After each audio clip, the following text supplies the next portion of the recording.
सम्मानित प्रबुद्ध विद्वत साथियों और विद्यालय प्रांगण में उपस्थित भारत की भावी आशाओं,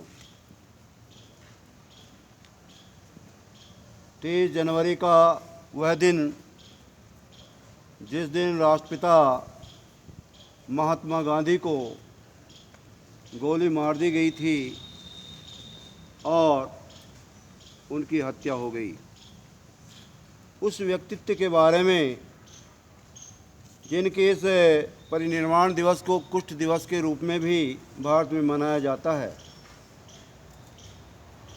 क्योंकि गांधी जी जब दक्षिणी अफ्रीका से आए थे तो उन्होंने भारत में भ्रमण के दौरान ये देखा कि हिंदुस्तान को यदि एकता के सूत्र में पिरोया जा सकता है तो वह माध्यम केवल हिंदी भाषा हो सकती है।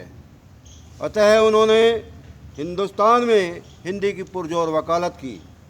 सम्मेलन बुलाए गए और सम्मेलन के अभिभाषण अंग्रेजी में हुए तो गांधी जी ने कहा कि ये आप एक तरफ तो हिंदी भाषा की वकालत कर रहे हैं और संबोधन अंग्रेजी भाषा के माध्यम से दे रहे हैं, ये ठीक नहीं है।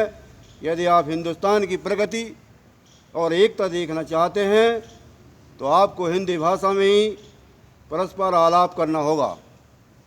इस बात का हिंदुस्तान के उन बुद्धिजीवियों पर, उन साहित्यकारों पर व्यापक प्रभाव पड़ा और उसी बात से भारत को एकता के सूत्र में बांधने का प्रयास बढ़ता गया और स्थिति ये हुई कि भारत 15 अगस्त 1947 को आज़ाद हो गया।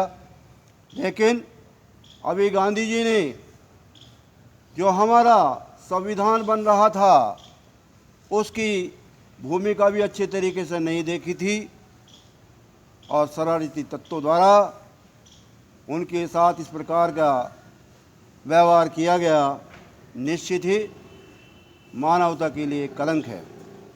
महात्मा गांधी वे व्यक्तित्व जिनके आदर्शों पर चलकर न केवल भारत अपितु विश्व के राष्ट्र भी गौरवान्वित होते हैं। वह उसी मुल्क का वासी था जिस मुल्क में स्वामी विवेकानंद हुए हैं, स्वामी दयानंद हुए हैं, राजा राम मोहन राय हुए हैं, न जाने कितने और नेताजी हुए हैं, कितने ऐसे व्यक्तित्व हुए हैं जिन्होंने इस मातृभूमि के लिए अपना सर्वस्व समर्पण कर दिया।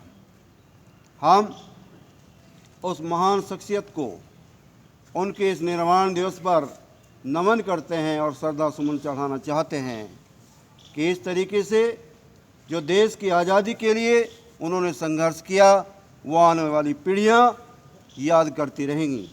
न केवल भारत में अपितु विदेशों में भी उसके संघर्ष को याद किया जाता है।